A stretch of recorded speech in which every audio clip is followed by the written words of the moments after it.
আসসালামু আলাইকুম। আমরা অনেকেই জানি শুক্রবার সূরা আল কাহাফ পড়ার বিশেষ ফজিলত রয়েছে, কিন্তু আপনি কি জানেন এই সূরার মধ্যে এমন 4টি গুরুত্বপূর্ণ ঘটনা রয়েছে যেগুলো আসলে মানুষের জীবনে 4টি বড় পরীক্ষার কথা আমাদের শেখায়। 1 নম্বর হচ্ছে ইমানের পরীক্ষা, 2 নম্বর সম্পদের পরীক্ষা, 3 নম্বর জ্ঞানের পরীক্ষা এবং 4 নম্বর ক্ষমতার পরীক্ষা। আসহাবে কাহাফের ঘটনা থেকে শুরু করে মুসা আলাইহিস সালাম ও খিজির আলাইহিস সালামের ঘটনা, 2 বাগানের মালিক এবং জুলকারনাইনের ঘটনা, প্রতিটি ঘটনার মধ্যে রয়েছে আমাদের জন্য গভীর শিক্ষা। আজকের ভিডিওতে আমরা সূরা আল কাহাফের এই ঘটনাগুলো বিস্তারিতভাবে জানব এবং বুঝব কেন এই সূরা আমাদের জীবনের জন্য এত গুরুত্বপূর্ণ। সূরা আল কাহাফ পবিত্র কুরআনের 18 নম্বর সূরা। এতে রয়েছে 110টি আয়াত। কাহাফ শব্দের অর্থ হলো গুহা। এই সূরার নামকরণ হয়েছে আসহাবে কাহাফ অর্থাৎ গুহাবাসী যুবকদের ঘটনা থেকে। এই সূরায় এমন কিছু ঘটনা বর্ণিত হয়েছে যেগুলো শুধু ইতিহাস জানার জন্য নয়, বরং মানুষের ঈমান, সম্পদ, জ্ঞান এবং ক্ষমতার পরীক্ষা সম্পর্কে শিক্ষা দেওয়ার জন্য। আর শুক্রবার সূরা আল কাহাফ পড়ার ব্যাপারে হাদিসে বিশেষ ফজিলত বর্ণিত হয়েছে। আবু সাঈদ আল খুদরি রাদিয়াল্লাহু তাআলা আনহু থেকে বর্ণিত হাদিসে জুমার দিনে সূরা কাহাফ পাঠের কারণে 2 জুমার মধ্যবর্তী সময়ে নূর লাভের কথা এসেছে। আর সহিহ মুসলিমের হাদিসে দাজ্জালের ফিতনা থেকে সুরক্ষার জন্য সূরা কাহাফের প্রথম 10 আয়াতের কথা এসেছে। অন্য বর্ণনায় শেষ 10 আয়াতেরও কথা এসেছে। তাই এই সূরা শুধু পড়াই নয়, এই সূরা এর শিক্ষা বোঝাও আমাদের জন্য অত্যন্ত গুরুত্বপূর্ণ। এখন আসুন সূরা কাহাফের সবচেয়ে পরিচিত ঘটনা শুনি। কয়েকজন যুবক এমন এক সমাজে বসবাস করতেন যেখানে সত্য ঈমানের উপর চাপ ও বিরোধিতা ছিল। তারা তাদের রবের প্রতি ঈমান এনেছিলেন। তাদের ঈমান ছিল এত দৃঢ় যে নিজের জীবন ও নিরাপত্তার চেয়েও তারা ঈমানকে বেশি মূল্য দিয়েছিলেন। তারা বলেছিলেন, আমাদের রব আসমান ও জমিনের রব, আমরা তাকে ছাড়া অন্য কোনো উপাস্যকে ডাকব না। অবশেষে তারা গুহায় আশ্রয় নিলেন। তারা আল্লাহর কাছে দোয়া করলেন, হে আমাদের রব, আপনার পক্ষ থেকে আমাদের উপর রহমত দান করুন এবং আমাদের জন্য আমাদের কাজ সঠিকভাবে পরিচালনার ব্যবস্থা করুন। এরপর আল্লাহ তাদের উপর বিশেষ রহমত নাজিল করলেন। আল্লাহ তাদের বহু বছর ঘুমন্ত অবস্থায় রাখলেন। কুরআনে এসেছে তারা গুহায় 300 বছর অবস্থান করেছিল এবং আরো 9 বছর, অর্থাৎ 309 বছর। কিন্তু যখন তারা জেগে উঠল তখন তারা মনে করল সম্ভবত তারা একদিন বা দিনের কিছু অংশ ঘুমিয়েছে। একজনকে তারা খাবার কেনার জন্য শহরে পাঠালো, কিন্তু তার সঙ্গে থাকা পুরানো রূপার মুদ্রা দেখে মানুষ বুঝতে পারল এটি তো বহু পুরনো সময়ের মুদ্রা। এভাবেই মানুষের সামনে প্রকাশ পেল আল্লাহর এক বিরাট নিদর্শন। এখানে শিক্ষা কি? তারা ঈমান রক্ষা করার জন্য দুনিয়ার আশ্রয় ছেড়েছিল, আর আল্লাহ তাদের এমন ভাবে রক্ষা করলেন যা মানুষের শক্তির বাইরে। তাই আমাদের মনে রাখতে হবে, আপনি যদি আল্লাহর জন্য কোনো কিছু ত্যাগ করেন, আল্লাহ আপনার ত্যাগ দেখেন। এবার আসুন আরেকটি ঘটনা শুনি। এক ব্যক্তিকে আল্লাহ 2টি সুন্দর বাগান দিয়েছিলেন। বাগানগুলোতে ছিল আঙ্গুরের গাছ, খেজুর গাছ এবং বিভিন্ন ফসল। 2টি বাগানের মাঝখানে ছিল পানি প্রবাহিত হওয়ার ব্যবস্থা, অর্থাৎ তার কাছে ছিল সম্পদ, সৌন্দর্য এবং প্রাচুর্য। কিন্তু সমস্যা হলো, সম্পদ পাওয়ার পর তার অন্তরে অহংকার জন্ম নিল। সে তার সঙ্গীকে বলল, আমি তোমার চেয়ে বেশি সম্পদশালী এবং জনবলেও শক্তিশালী। এমনকি নিজের বাগানে প্রবেশ করে সে নিজের উপরই জুলুম করে বলল, আমি মনে করি না এটা কখনো ধ্বংস হবে। আর সে আরো বলল, আমি মনে করি না কিয়ামত সংগঠিত হবে। আর যদি আমার রবের কাছে আমাকে ফিরিয়ে নেওয়া হয়েও, তাহলে এর চেয়েও উত্তম স্থান আমি অবশ্যই পাব। তার ইমানদার সঙ্গী তাকে সতর্ক করল। সে বলল, তুমি কি সেই সত্তার সঙ্গে কুফরি করছো, যিনি তোমাকে মাটি থেকে তারপর শুক্র বিন্দু থেকে সৃষ্টি করেছেন এবং পরে তোমাকে একজন পূর্ণ মানুষ বানিয়েছেন? সে তাকে বলল, তুমি যখন তোমার বাগানে প্রবেশ করলে তখন কেন বললে না মাশাআল্লাহ লা কুওয়াতা ইল্লা বিল্লাহ, অর্থাৎ আল্লাহ যা চায় তাই হয়, আল্লাহ ছাড়া কোনো শক্তি নেই। কিন্তু অহংকার থামল না। শেষ পর্যন্ত আল্লাহ সেই বাগান ধ্বংস করে দিলেন।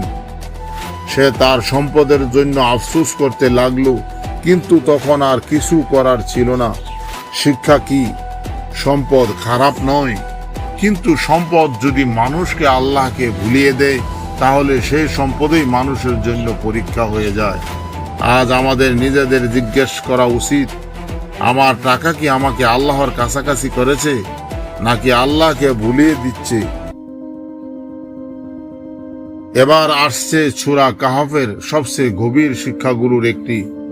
মুসা আলাইহিস সালাম আল্লাহর একজন মহান নবী। তিনি এক পর্যায়ে এমন এক বান্দার সন্ধান করেন যাকে আল্লাহ বিশেষ জ্ঞান দিয়েছিলেন। কোরআনে তার নাম সরাসরি বলা হয়নি, সহিহ হাদিসের বর্ণনায় তাকে খিজির নামে পরিচিত করা হয়েছে। মুসা আলাইহিস সালাম তার সঙ্গে সফর করতে চাইলেন। খিজির বললেন, আপনি আমার সঙ্গে ধৈর্য ধরে থাকতে পারবেন না? মুসা আলাইহিস সালাম বললেন, ইনশাআল্লাহ আপনি আমাকে ধৈর্যশীল পাবেন। তারপর শুরু হলো সেই আশ্চর্য সফর। প্রথম ঘটনা, তারা একটি নৌকায় উঠলেন। খিজির নৌকাটিতে ত্রুটি সৃষ্টি করে দিলেন। মুসা আলাইহিস সালাম অবাক হয়ে বললেন, আপনি কি নৌকার লোকদের ডুবিয়ে দেওয়ার জন্য এটি ক্ষতিগ্রস্ত করলেন? কিন্তু পরে খিজির ব্যাখ্যা করলেন, সামনে এমন এক অত্যাচারী রাজা ছিল যে ভালো নৌকাগুলো জোর করে নিয়ে নিত। তাই নৌকাটিতে সামান্য ত্রুটি করে সেটিকে সেই জালিমের হাত থেকে রক্ষা করা হয়েছিল। দ্বিতীয় ঘটনা, এরপর এমন একটি ঘটনা ঘটল যা মুসা আলাইহিস সালামের কাছে অত্যন্ত কঠিন মনে হলো।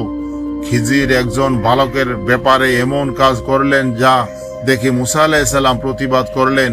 পরে খিজির ব্যাখ্যা করলেন, এই বালকের ব্যাপারে তার বাবা মায়ের জন্য ভবিষ্যতে বড় বিপদের আকাঙ্ক্ষা ছিল। আল্লাহ তাদের জন্য তার পরিবর্তে উত্তম সন্তান দেওয়ার ইচ্ছা করেছিলেন। তৃতীয় ঘটনা, এরপর তারা এমন এক জনপদে গেলেন যেখানে লোকেরা তাদের আতিথেয়তা করল না। সেখানে একটি দেওয়াল ভেঙে পড়ার উপক্রম ছিল। খিজির সেটি ঠিক করে দিলেন। মুসা আলাইহিস সালাম বললেন, আপনি চাইলে এর বিনিময়ে পারিশ্রমিক নিতে পারতেন। তখন খিজির বললেন, এটাই আমার এবং তোমার বিচ্ছেদের সময়। এরপর তিনি তিনটি ঘটনার আসল কারণ ব্যাখ্যা করলেন। দেওয়ালের নিচে ছিল দুই এতিম শিশুর সম্পদ। তাদের বাবা ছিলেন একজন সৎ ব্যক্তি, তাই আল্লাহ চেয়েছিলেন তারা বড় হওয়া পর্যন্ত তাদের সম্পদ নিরাপদ থাকুক। সবচেয়ে বড় শিক্ষা, আমরা একটি ঘটনা দেখি, আল্লাহ দেখেন তার পুরো পরিণতি। আমরা শুধু আজকে দেখি, আল্লাহ জানেন আগামীকাল কি হবে। কখনো কখনো জীবনে এমন কিছু ঘটে যা আমরা বুঝতে পারি না, কিন্তু একজন মুমিন জানে আল্লাহ সর্বজ্ঞ আর আমার জ্ঞান সীমিত। এবার আসি জুলকারনাইনের ঘটনায়। আল্লাহ তাকে পৃথিবীতে ক্ষমতা ও সামর্থ্য দিয়েছিলেন। তিনি সেই ক্ষমতাকে অহংকারের জন্য ব্যবহার করেননি, বরং ন্যায় বিচারের সঙ্গে ব্যবহার করেছিলেন। এক পর্যায়ে তিনি এমন এক জনগোষ্ঠীর কাছে পৌঁছালেন যারা ইয়াজুজ মাজুজের ব্যাপারে সমস্যায় ছিল। তারা তাকে বলল, আপনি কি আমাদের এবং তাদের মধ্যে একটি প্রাচীর নির্মাণ করে দিবেন? জুলকারনাইন তাদের কাছ থেকে বিনিময় চাইলেন না। তিনি বললেন, আমার রব আমাকে যে ক্ষমতা দিয়েছেন সেটাই উত্তম।